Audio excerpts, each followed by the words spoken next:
Well, let's begin. Welcome, everyone. My name is Jean Kropper. I'm in Sydney, Australia, and this is the webinar, Ditch the Dark Cloud, a practical guide to positive thinking.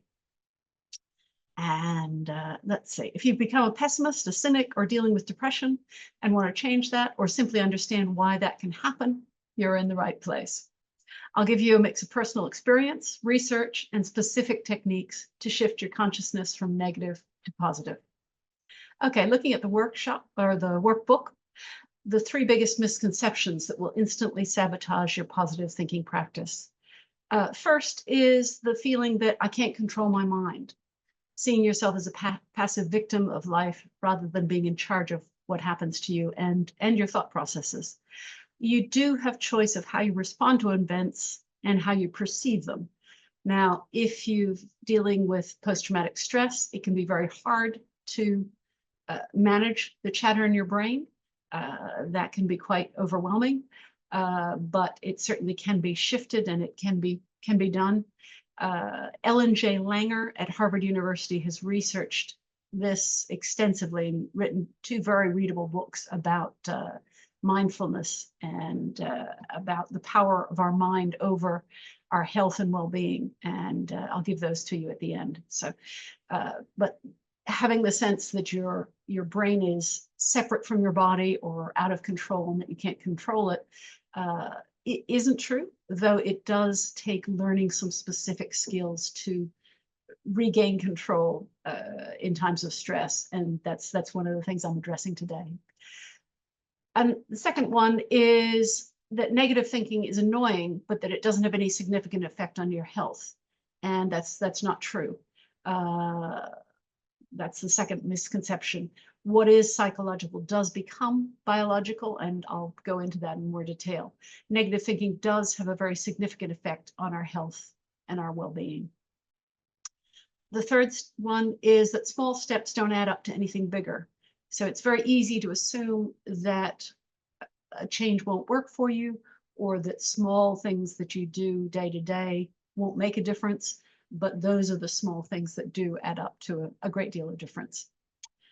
Okay, first of all, I'll tell you a little bit about my own story, and then we'll go from there. I have struggled with this myself, having dealt with post-traumatic stress, and that's one of the reasons I'm passionate about this subject. When I was 46, I found that after having several bad things happen in my life, I expected more bad things. Now, this is perfectly logical. Your brain is trying to protect you by keeping you safe. On the neuroscience side of this, when you're continually thinking negative thoughts, your brain supports you by making that easier and building a neuron superhighway in that negative direction. That's why it's so easy to keep slipping into negative thinking. In my own life, my husband had started drinking heavily over 6 months and having very frightening tantrums. Eventually, my son and I moved out of our own house into an apartment to get away from the turmoil.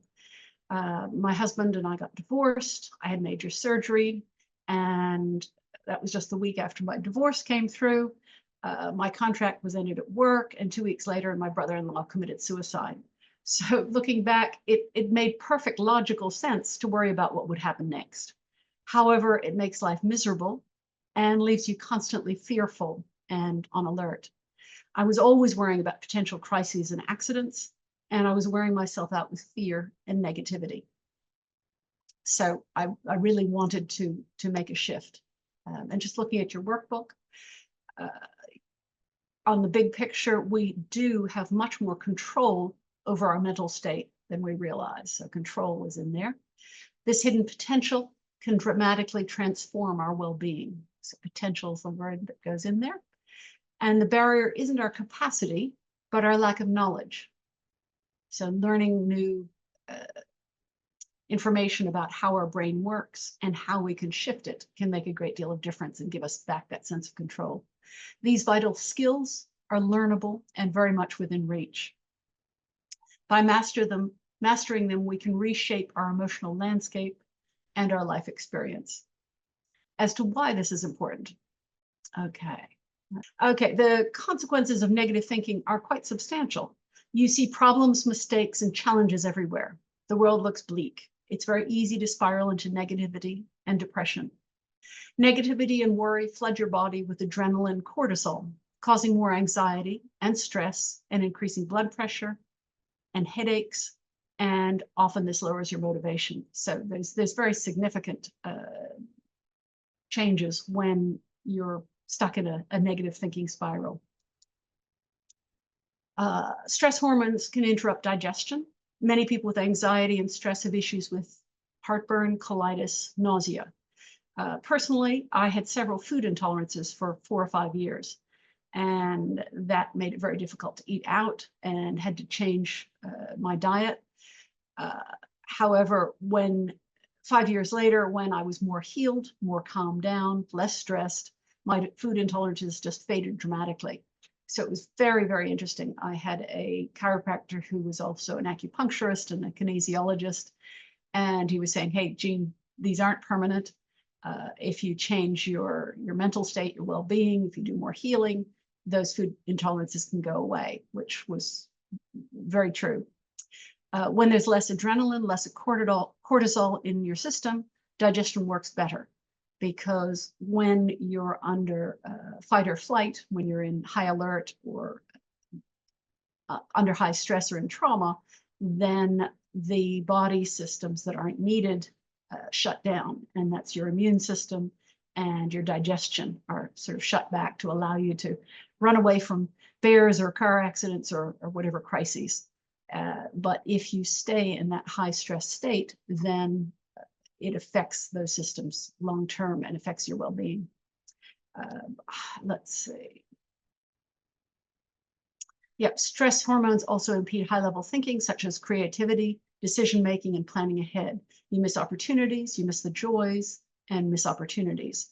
You miss all the things that you aren't looking for. So if you keep looking for the bad stuff, you'll keep seeing the bad stuff, and you won't see any of the good things. Let's see. It's also true that negative thinking and chronic stress are major causes of disease. It increases susceptibility to cancer and autoimmune diseases if you stay in that high stress state for a long time. Rheumatoid arthritis, lupus, vasculitis, Graves' disease, scleroderma, Hashimoto's, thyroiditis, multiple sclerosis, reactive arthritis, type 1 diabetes, and psoriasis. So many autoimmune diseases can be accelerated by being in a high stress state for a long time. So it's fascinating and rather frightening, but also encouraging in the sense that you can retake control, and that's a really crucial thing to give people skills so that they can retake control. And yeah, on the neuroscience of this, when you're continually thinking negative thoughts, your brain supports you in that by trying to protect you and build sort of a neural superhighway in that direction. So then it's much easier to keep thinking in that negative direction. So it takes time to rebuild that neural superhighway in a positive direction instead of the negative.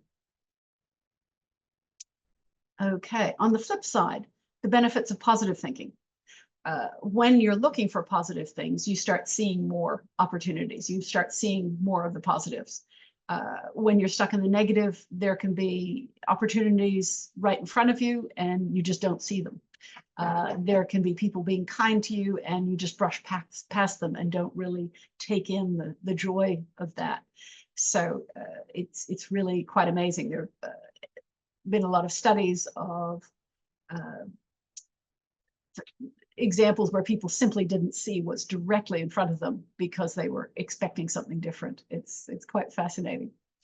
Okay, people will want to be around you because it's easier to connect with others. If you're always looking at the negative, you tend to pick up on everybody's mistake, everything everybody does wrong, and criticize them a lot more. So you become quite abrasive, and it's harder to be around you because of that brittle sort of energy.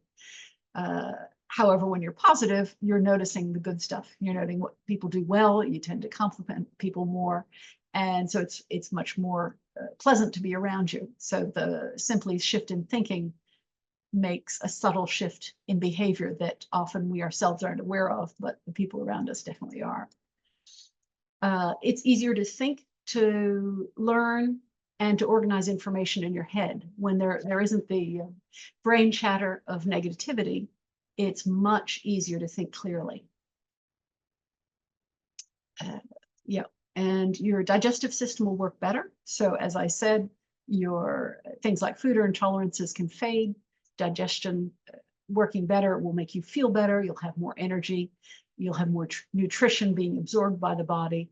And so it's interesting that often doctors and different practitioners don't ask about trauma in patients, while that really should be one of the first questions that is asked, because if people are in trauma, that significantly affects their health and should be one of the key things that a practitioner knows, so that they don't blame health issues on other things when trauma is one of the major things going on. You'll also be less vulnerable to autoimmune diseases when you are able to shift to more positive thinking. Okay, we'll keep going.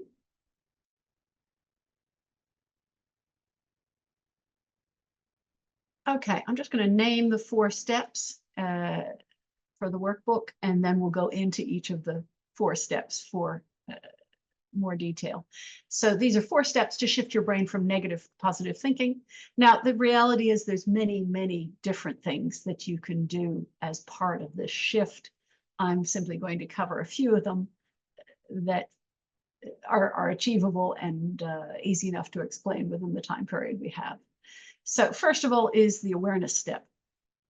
Second is the grounding exercises step. Third is the golden day review step. And 4 is the multiplier effect. Okay, first of all, we begin with awareness. With awareness, it's important to check in and notice your current thought patterns and how often each day you have negative thoughts. And I found in talking to a lot of people on LinkedIn who were successful in running businesses that they do check in with themselves frequently, and they manage their well-being during the day. It's been quite interesting. By becoming aware of your current thinking cycles, your current thought processes, it's very possible to have 10 completely irrational negative thoughts every day. So we often have our mind invent things, and it's important to remember that just because we think something doesn't mean it's real. However, we can pause, we can acknowledge, and we can begin to interrupt these thoughts. So, I mean, if my son's going out, borrowing the car and driving somewhere, I might have worries about him having an accident. Now, he's actually a very good driver, so that really doesn't make a lot of logical sense. However, you can get caught up in that sort of negative thinking and get lost there when the evidence is, in my case, my son's a very good driver, hasn't had any accidents since he started driving, and he's probably not going to have an accident that particular day. However, if you simply notice and name your irrational thoughts, it drastically decreases their power. So if you can say, whoa, that's a crazy thought, just pause, let that go. It's not real. It decreases its power because instead of it controlling you, you are taking charge and interrupting that. So that's really a very important thing to do.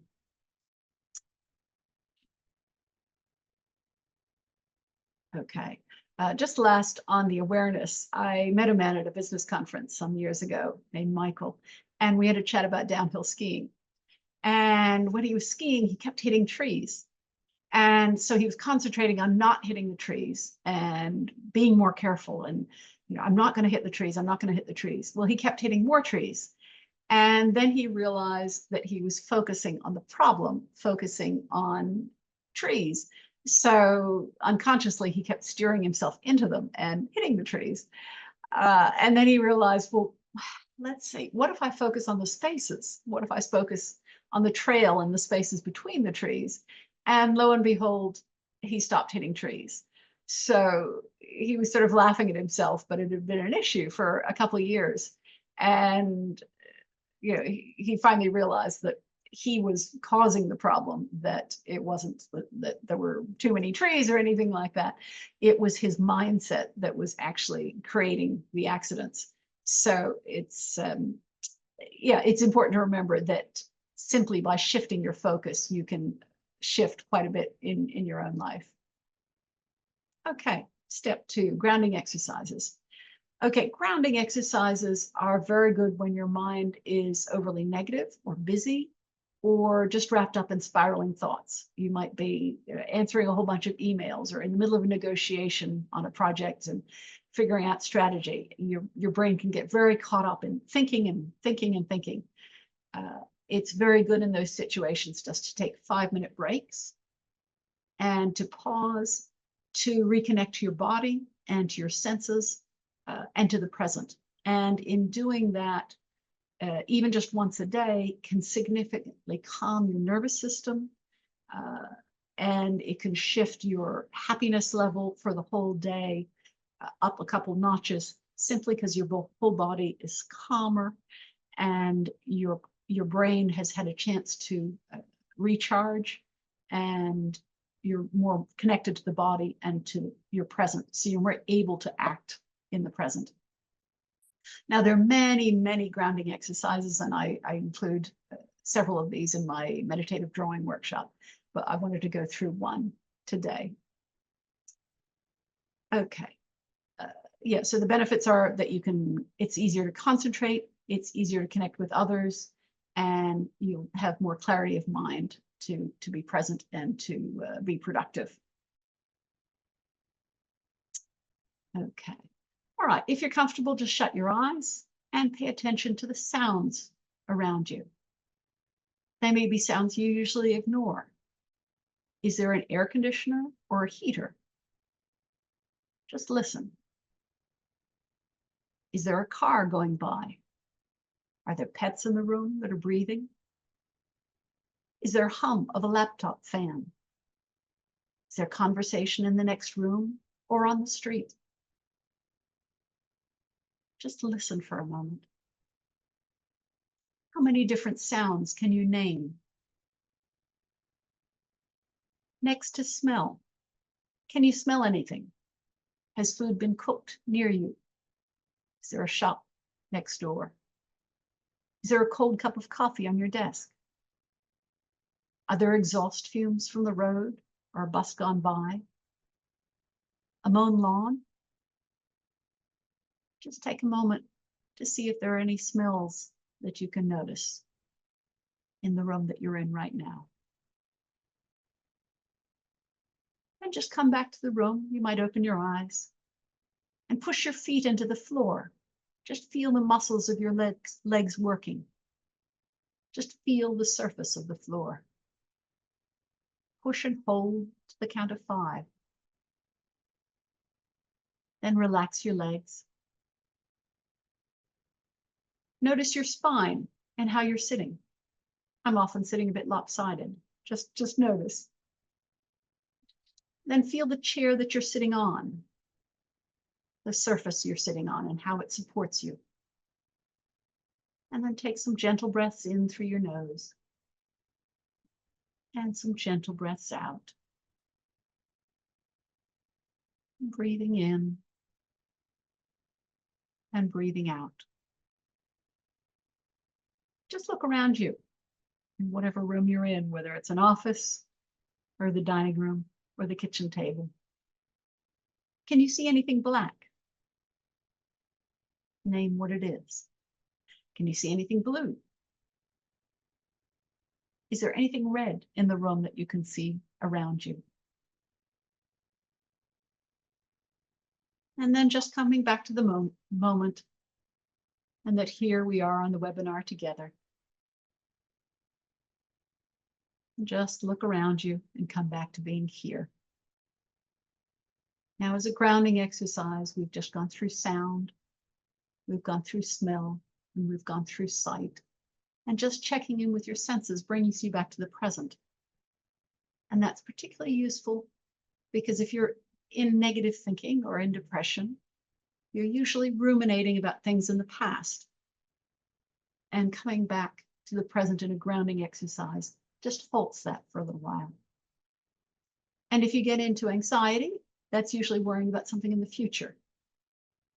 So doing a grounding exercise just lets that fade for a little while and again brings you back to the present. And if you're simply busy with work, it's really good just to take a few minutes to recharge.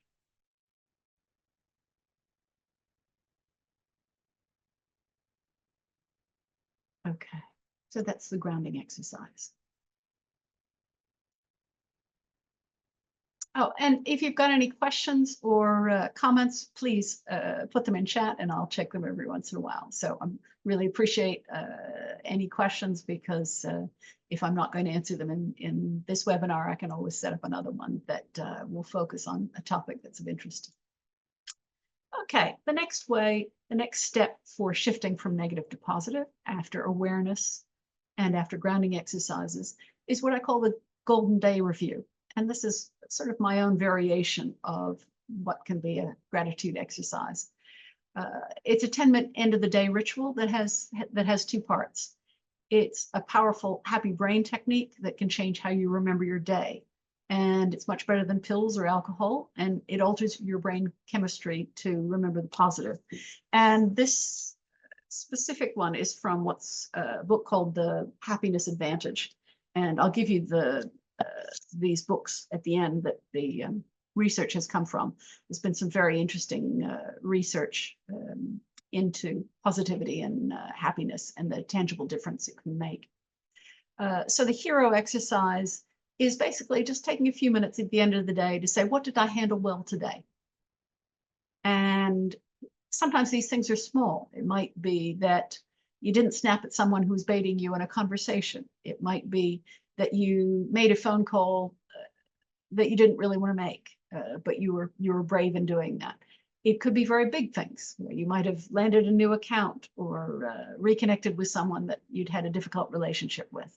But simply jotting down all the little things that you handled well during a day, and that change of focus can change how you remember your day. And sometimes you might not think of what did I do well today, and you might just have a blank on that. You can always make a list of simply what you did, the tasks that you accomplished. No detail needed, but just small tasks, and include incremental tasks that are part of a larger project. You can also include chores like laundry, emptying the dishwasher, driving kids to school, because when you include the things that are just assumed, sometimes you realize that you've actually accomplished a great deal. It's just things that you usually take for granted that you do. So that's the hero exercise. And the second part is gratitude, in asking yourself, what good things have happened? Who helped me? Who was kind? What am I grateful for? And often I've found when I'm in a bit of a negative funk, people have been kind to me, but I didn't really notice it because I just skimmed right past it. I may have been so caught up in a struggle that I didn't really notice that a neighbor stopped by and invited me over for a cup of tea, or somebody else had put my garbage bins back when I was busy and didn't get to it. All sorts of little things that were nice things that happened, but because you were in a negative funk, you just glossed over and didn't even notice. And if you sit down for that few minutes at the end of the day and take the time to notice, then you can actually enjoy those things then and go, hey, hang on, that neighbor reached out. Isn't that nice? Oh, that other neighbor, helped me with the rubbish bins. That was a kindness. I kind of missed that. So you can drink those in just those few minutes, and it can shift your day again from negative to positive. Okay. We'll just go on to the next step here. Okay, this is the multiplier step. And this is the exponential effect of just repeating small changes. They add up and they definitely multiply. Each of these 5 to 10 minute exercises may feel really quite insignificant by themselves, However, when you integrate them into your days and into your weeks, the benefits can become exponential. The change from negative to positive thought patterns doesn't happen overnight. Our nervous systems don't have a switch that can be just flipped to positive thinking. You're gradually retraining your whole nervous system to let go of the negative, to calm down, and to be more positive. As a metaphor for this, for shifting your mind from negative to positive, think of a large ship coming into harbor. And it takes a few tiny tugboats to move that large ship. And it doesn't turn quickly. It can't steer itself into harbor. However, just like all these small changes that shift your brain, the tugboats nudge and nudge and nudge, and gradually the ship comes into port. So for you, by repeating the creative, the breath work, mindfulness practices, you can take charge of moving the dial day by day from the negative to the positive. You can genuinely ditch the dark cloud and move into a more positive outlook on life.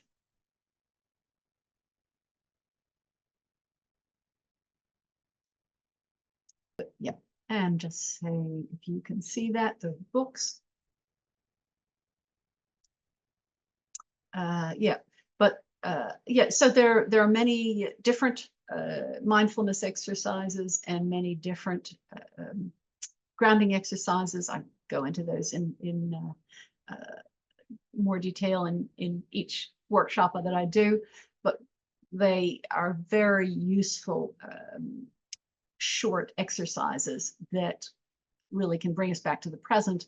And since really the present is all we have, we can only take action in our life in the present, so that it's very important that we aren't caught up in spiraling thoughts about the past or about the future, because it takes our power away. So in being able to have techniques that ground us here and now, it gives us back our power, and it gives us back a sense of control about our own well-being.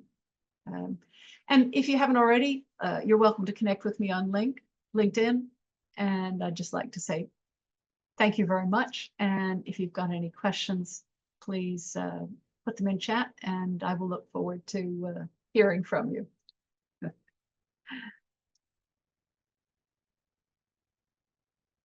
Yes, I certainly agree that after trauma, it does change our thinking, and it can be very daunting that our perception of ourselves can be quite twisted. Yeah, I struggled with flashbacks and intrusive thoughts, and being on high alert, being really exhausted, terrible insomnia for many years.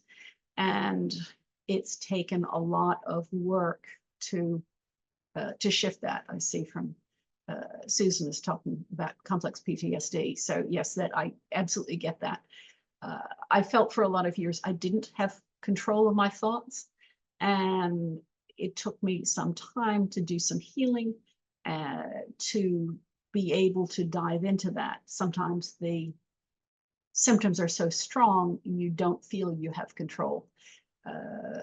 And I was reading in one book how someone said, well, you do have some control of your thoughts. You know, imagine if the doorbell rings and you're in the middle of a flashback or something, but you stop thinking about the flashback and you go and answer the doorbell. So you are actually interrupting that thought process of the flashback and going to answer the door, and you notice the door handle, and you open the door handle, and you notice who's at the door, and you accept the package or whatever it is, and realizing that we do have control, even though it can be quite difficult to do that.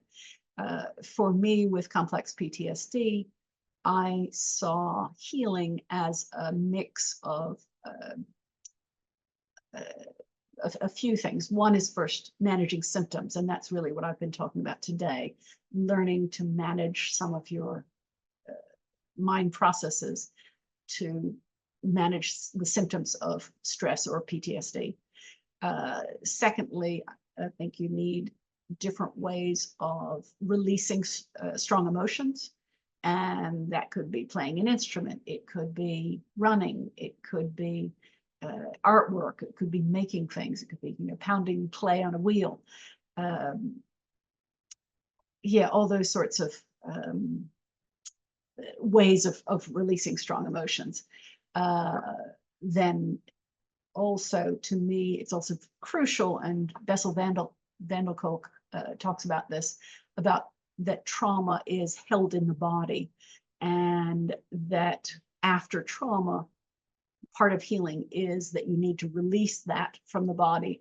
And I found when I was dealing with PTSD, I quickly realized that Western medicine really didn't have any skills to address that, and that I needed to learn about what I call energetic healing, that is addressed with acupuncture, with craniosacral therapy, with trauma release exercises, with Reiki, with somatic therapy, polarity therapy, brain spotting, all these different things that Western medicine often dismisses, but that release the stored trauma in the body, and that energetically you need to let go of that as part of healing.